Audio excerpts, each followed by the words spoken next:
ആദ്യം ചെയ്യണത് എന്താണ്? ഭർത്താവും ഭാര്യയും കൂടി 7 വർഷമായിട്ട് മക്കളില്ലല്ലോ, ഭർത്താവ് കിട്ടാനുള്ള സാധ്യതയുമില്ല. അപ്പോൾ ഇതിനുള്ള സാധ്യതയെന്ന് പറയണത് അവൾക്കറിയാം, ഇത് ഉടമ്പടി എടുത്താലും ശാസ്ത്രീയമായിട്ട് നടക്കാത്ത കാര്യങ്ങൾക്ക് നീക്കുപോക്ക് ഉണ്ടാകാൻ ചിലപ്പോൾ പാടായിരിക്കും എന്ന് അവൾ മുൻകൂട്ടി അറിയുന്നുണ്ട് മനസ്സിൽ. എന്നിട്ട് ഭാര്യയും ഭർത്താവും കൂടി ഒരു തീരുമാനം എടുക്കും. എന്താണ്? നമ്മൾക്ക് ഉടമ്പടി എടുക്കാം, പക്ഷേ എന്താണ്, ഉടമ്പടിയിലൊന്നും അമ്മ കുഞ്ഞിനെ തന്നില്ലെന്ന് വിചാരിച്ചുകൊണ്ട് ഉടമ്പടിയിൽ നമ്മൾ അതിൻ്റെ ഓർത്ത് നമ്മൾ സങ്കടപ്പെടുകയോ വിഷമിക്കുകയോ ചെയ്യത്തില്ലെന്ന് ദൈവത്തോട് പറയാം. അവർ തമ്മിലൊരു ധാരണ എത്തുകയാണ്. കാര്യം ഉടമ്പടി എടുത്താലും നടക്കാൻ സാധ്യതയില്ലെന്നുള്ളത് അവരുടെ ശാസ്ത്രീയ ബോധം അവളെ പഠിപ്പിക്കുന്നുണ്ട്. അതുകൊണ്ട് ഇവിടെ ഇറങ്ങിയപ്പോൾ ഭർത്താവും ഭാര്യയും കൂടി ഒരു എഗ്രിമെൻ്റ് എത്തുകയാണ്. ഉടമ്പടി എടുത്താലും നടന്നില്ലെങ്കിലും അതിൻ്റെ പേരിൽ ഉടമ്പടിയെയോ ദൈവത്തെയോ നമുക്ക് കുറ്റം പറയണ്ട.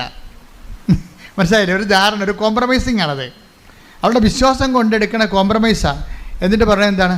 നമുക്ക് ഉടമ്പടി കുഞ്ഞിനെ തന്നാലും ഇല്ലെങ്കിലും ഉടമ്പടി നമുക്ക് ജീവിക്കാം. എന്ത് രസമാണ് കേൾക്കാൻ. ആൾക്കാരൊക്കെ ഇങ്ങനെ ഉടമ്പടിയുടെ പുതിയ വേർഷൻസ് സാക്ഷ്യജീവിതം കാണുമ്പോഴേ ദൈവം ഇങ്ങനെ ഇറങ്ങി നിന്ന്, ദൈവം ഇങ്ങനെ പണ്ട് ബൈബിളിൽ ഇറക്കി കൊടുത്ത പോലെ ഉടമ്പടി ഇറക്കി തന്നതിൻ്റെ സത്യമായ ഒരു വചനാനുഭവമാണ്. കാര്യം സുമറാണി എന്താ പറയണത് ഭർത്താവിനോട്? അവർ തമ്മിൽ നല്ല കൂട്ടാണ്. പക്ഷേ അവരെന്താ പറയണത്?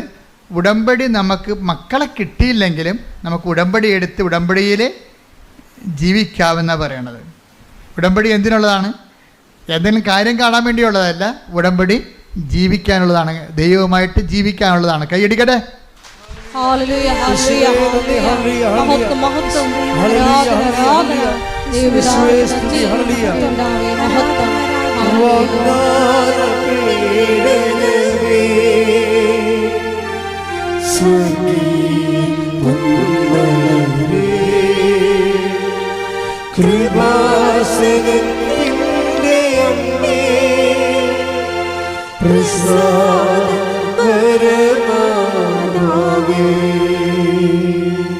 ഇപ്പോൾ ഉടമ്പടി ജീവിക്കാനുള്ളതാണെന്നുള്ള ആന്തരികമായ ബോധ്യത്തിലാണ് സുമറാണിയും ഹസ്ബൻഡും കൂടി ഉടമ്പടി എടുക്കുന്നത്.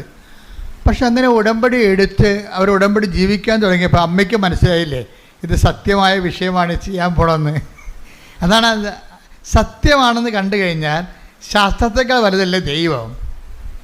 അതാ വിഷയം. അവർക്ക് ദൈവത്തെ ശാസ്ത്രീയമായിട്ട് കിട്ടാൻ സാധ്യതയില്ലാത്ത കാര്യത്തിൻ്റെ പേരിൽ ദൈവത്തെ പഴിചാരരുതെന്നുള്ള മുൻ ജാമ്യമെടുത്താണ് അവർ ഉടമ്പടി എടുക്കുന്നത്. ജാമ്യം എടുക്കണേ, അതിൻ്റെ പേരിൽ ഞങ്ങൾ ദൈവത്തെ കുറ്റം പറയത്തില്ല. ഞങ്ങൾ ഉടമ്പടി എടുക്കേണ്ട ഉദ്ദേശം എന്താണ്? ഉടമ്പടിയിൽ ജീവിക്കാൻ വേണ്ടിയാണ്. അപ്പോൾ ഉടമ്പടിയിൽ അവർ ജീവിക്കുകയാണ്. അവൻ പറയണ പോലെ ചെയ്തുകൊണ്ട് ഉടമ്പടിയുടെ എല്ലാ വാഗ്ദാനങ്ങളും എല്ലാ നിബന്ധനകളും നിറവേറ്റിക്കൊണ്ട് അവർ ഉടമ്പടി ജീവിക്കുകയാണ്. പക്ഷേ 1 മാസം വരെ ജീവിച്ചുള്ളൂ. അപ്പോൾ തന്നെ അവൾ പ്രഗ്നൻ്റായി.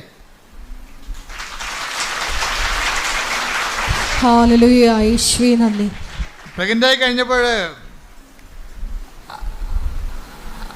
ഒരു ചെറിയൊരു പ്രശ്നമുണ്ടായി കുറച്ച് ദിവസം കഴിഞ്ഞപ്പോൾ.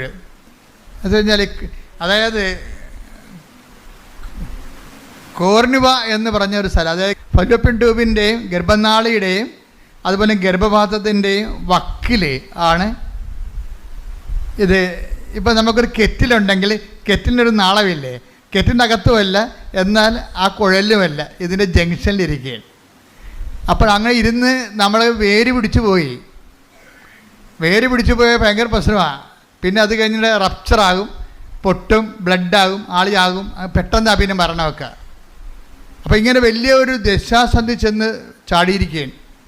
അപ്പോൾ ഡോക്ടർമാർ പറഞ്ഞു നമുക്ക് എടുത്തു കളയാം, പെട്ടെന്ന് എടുത്തു കളയാമെന്ന് പറഞ്ഞു. അപ്പോൾ എടുത്തു കളയാമെന്ന് പറയുമ്പോഴും ഇവൾ പറയുന്ന സംഭവമുണ്ട്, ഇത് അമ്മ പ്രത്യക്ഷീകരണത്തിൻ്റെ ഭാഗമായിട്ട് തന്ന കുഞ്ഞാണ്. ഉടമ്പടിയിൽ കിട്ടണതെല്ലാം ഉടമ്പടി എന്നൊരു സംവിധാനം എന്നതിനേക്കാൾ ഉപരി പ്രത്യക്ഷീകരണം. അവൾ എന്തൊരു ജ്ഞാനമാണ് അവർക്ക്. അമ്മ ഇത് ഡോക്ടർ എടുത്തു കളയാമെന്ന് പറയുമ്പോഴേ ഭാര്യ ഭർത്താവിനോട് പറഞ്ഞ എന്താ, ഇത് ഉടമ്പടി വഴി കിട്ടിയതല്ലേ. അപ്പോഴും ഉടമ്പടി വഴി കിട്ടിയെന്ന് പറഞ്ഞു കഴിഞ്ഞാൽ പ്രത്യക്ഷീകരണത്തിൻ്റെ ഭാഗമായിട്ടല്ലേ ഉടമ്പടി കിട്ടിയത്. അപ്പോൾ ഈ കുഞ്ഞ് ഉടമ്പടി വഴി കിട്ടുന്ന എല്ലാ അനുഗ്രഹങ്ങളും പ്രത്യക്ഷീകരണത്തിൻ്റെ ഭാഗമാണ്. അപ്പോൾ ഈ കുഞ്ഞ് അമ്മയുടെ പ്രത്യക്ഷീകരണത്തിൻ്റെ ഭാഗമായിട്ടല്ലേ ഇങ്ങനെ കോർണിയുമായൊരു കുഞ്ഞിങ്ങനെ ഉരുവായിരിക്കണത്. അപ്പോൾ ഇത് എടുത്തു കളയാമെന്ന് വൈദ്യശാസ്ത്രം പറഞ്ഞാൽ പ്രത്യക്ഷീകരണത്തിൻ്റെ ഭാഗമാകണത് എങ്ങനെയാണ്? അപ്പോൾ ദൈവത്തിന് ഇതിൻ്റെ അകത്ത് പദ്ധതി ഉണ്ട്, നമുക്ക് വെയിറ്റ് ചെയ്യാമെന്ന് പറഞ്ഞു, പ്രാർത്ഥിച്ച് വെയിറ്റ് ചെയ്യാമെന്ന് പറഞ്ഞു. പ്രാർത്ഥിച്ച് വെയിറ്റ് ചെയ്യാമെന്ന് പറയുമ്പോൾ കണ്ട പ്രാർത്ഥന തന്നെ കണ്ടില്ലേ? ഇവിടുന്നാണ് ഉടമ്പടിയിൽ ഉണ്ടാകുന്ന പ്രാർത്ഥനയെന്ന് പറയണത്. ഉടമ്പടിയിൽ അച്ഛൻ എന്താ പറഞ്ഞത്? പ്രാർത്ഥനയുണ്ട്, പിന്നെ എന്താണ്? പ്രഖ്യാപനമുണ്ട്, പിന്നെ എന്താണ്? പ്രയോഗമുണ്ട്. ഇപ്പം പ്രാർത്ഥന വന്നിട്ട് ഇവരെന്നാ ചെയ്യുമെന്നറിയാമോ? ഒരാഴ്ച പ്രാർത്ഥിക്കും. കൊച്ചിനെ എടുത്ത് കളയാം, അതിനുവേണ്ടി ഓപ്പറേഷൻ നിശ്ചയിച്ച് കഴിയുമ്പോൾ ഓപ്പറേഷൻ ഇവിടെ ഒപ്പിട്ട് കൊടുക്കാതെ ഇവരെന്ത് ചെയ്യും? ഉടമ്പടിയിലെ 33% എന്താണ്? പ്രാർത്ഥനയല്ലേ? ആ പ്രാർത്ഥനയിലേക്ക് ഇവർ പോകും. പ്രാർത്ഥനയെ പ്രവേശിച്ച് അതായത് ഒരാഴ്ച കഴിയുമ്പോൾ ഇവരെന്താ പ്രാർത്ഥിക്കണത്? ഇവർ പ്രാർത്ഥിക്കുന്നത് ഡോക്ടറിനെ സമർപ്പിച്ചാണ് പ്രാർത്ഥിക്കണത്, ഇവരെ സമർപ്പിച്ചല്ല. ഇവർക്ക് പ്രശ്നങ്ങളില്ലെന്നാണ് പറയണത്. ഇവർ പറയുന്നത് ഡോക്ടറിനാണ് പ്രശ്നം. ആ പ്രശ്നം അവർ ഡിക്റ്റേറ്റ് ചെയ്യണണ്ടല്ലേ? ആ ഡിക്റ്റേഷൻ ഭയങ്കരമാണ്. ഞങ്ങൾ ഡോക്ടറിനെ സമർപ്പിച്ച് പ്രാർത്ഥിച്ചത്. പ്രശ്നം ആർക്കാ? പ്രശ്നം ഇവർക്കാ. ഇവരുടെ ഗർഭപാത്രത്തിലല്ലേ ഗർഭനാളിയുടെ കുഞ്ഞ് ജനിച്ചിരിക്കണത്, സൈക്കോട്ട് രൂപപ്പെട്ടിരിക്കണത്. പക്ഷേ ഇവർ പ്രാർത്ഥിക്കുന്നത് ആരും ഗർഭനാളി സമർപ്പിച്ചല്ല പ്രാർത്ഥിക്കുന്നത്, അവരെ പ്രാർത്ഥിക്കുന്നത്. അത് പരിശുദ്ധാത്മാ വിവേചനം കൊടുക്കും. കാര്യം നിങ്ങളുടെ ഉള്ള പ്രശ്നം ഓപ്പറേഷൻ നിശ്ചയിച്ച ഡോക്ടറിനാണ് പ്രശ്നം, അതാ വിഷയം. ഈ പരിശുദ്ധാത്മാവ് minimum keep the holy spirit എന്ന് ഞാൻ എപ്പോഴും പറയത്തില്ലേ? അതായത് പരിശുദ്ധാത്മാവാണ് വിവേചനം നടത്തേണ്ടത്. പരിശുദ്ധാത്മ ഇവർക്കുള്ളത് കാരണം പരിശുദ്ധാത്മ പറഞ്ഞു നിങ്ങളുടെ ഗർഭപാത്രമല്ല സമർപ്പിച്ച് പ്രാർത്ഥിക്കേണ്ടത്, മരുന്നുമല്ല പറഞ്ഞത്. ഓപ്പറേഷന് വേണ്ടി പറഞ്ഞ് ഡോക്ടറിനെ സമർപ്പിച്ച് പ്രാർത്ഥിക്കണമെന്ന്. ഇവർ ഡോക്ടറിനെ സമർപ്പിച്ച് രാത്രി ആരാധന നടത്തി. പ്രത്യക്ഷീകരണ പ്രാർത്ഥന വെച്ചല്ലേ? ഒരാഴ്ച മുഴുവൻ ഡോക്ടറിനെ സമർപ്പിച്ച് പ്രാർത്ഥിച്ചപ്പോൾ ഡോക്ടറിൻ്റെ അകത്തൊരു മാറ്റം ഉണ്ടായി. ഡോക്ടറിന് അതാണ് പ്രാർത്ഥനയുടെ സംഭവം. ഡോക്ടർ ഇതിൻ്റെ സ്പെസിമെൻ എടുത്തിട്ട് സ്കാനിങ് റിപ്പോർട്ട് എടുത്തിട്ട് കാനഡയിൽ നിന്ന് ഓസ്ട്രേലിയയിലേക്ക് അയച്ചു കൊടുക്കും. ഡോക്ടറിൻ്റെ സീനിയർ ഡോക്ടറിനെ അയച്ചു കൊടുക്കും. ഗൈനക്കോളജി വിഭാഗം കൈകാര്യം ചെയ്യുന്ന എക്സ്പെർട്ടാണ്. അപ്പോൾ അതാണ് ഡോക്ടറിനുണ്ടായ മാറ്റം.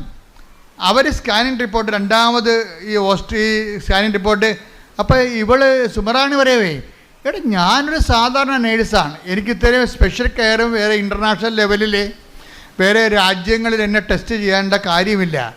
പക്ഷേ എങ്കിലും ഇതെല്ലാം ഫ്രീ ആയിട്ട് ഇവർ ചെയ്യണം. ആശുപത്രിക്കാർക്ക് ഇതൊരു പുതിയ കേസാണ്. അതുകൊണ്ട് ഈ കേസ് എന്താണെന്ന് അവർക്ക് പഠിക്കുകയും ചെയ്യണം, കേസ് സ്റ്റഡിയും വേണം. അതുകൊണ്ട് അവരുടെ റിസ്കിൽ അവരുടെ എക്സ്പെൻഡിച്ചറിലും അവർ ഇത് ഉപരിപഠനത്തിനായിട്ട് സ്കാനിങ് റിപ്പോർട്ട് അയക്കും. ഡോക്ടറെ സംബന്ധിച്ച് പ്രാർത്ഥിക്കുമ്പോൾ സംഭവിക്കുന്ന വിഷയങ്ങളാണത്. അവിടെ ഓസ്ട്രേലിയ ഡോക്ടർ ഇത് പെട്ടെന്ന് പഠിച്ചിട്ട് പറയും ഇത് കുഴപ്പമില്ല, സമയത്ത് കുറച്ച് കഴിയുമ്പോൾ ഇത് താഴേക്ക് ഇറങ്ങി വരും. അപ്പോൾ സീനിയർ ഡോക്ടറിന് നിർബന്ധമായി. അപ്പോൾ ഓപ്പറേഷൻ ഒഴിവായി. നോക്കിയേ, കൈയടിച്ച് ശ്രുതികട അല്ലെങ്കിൽ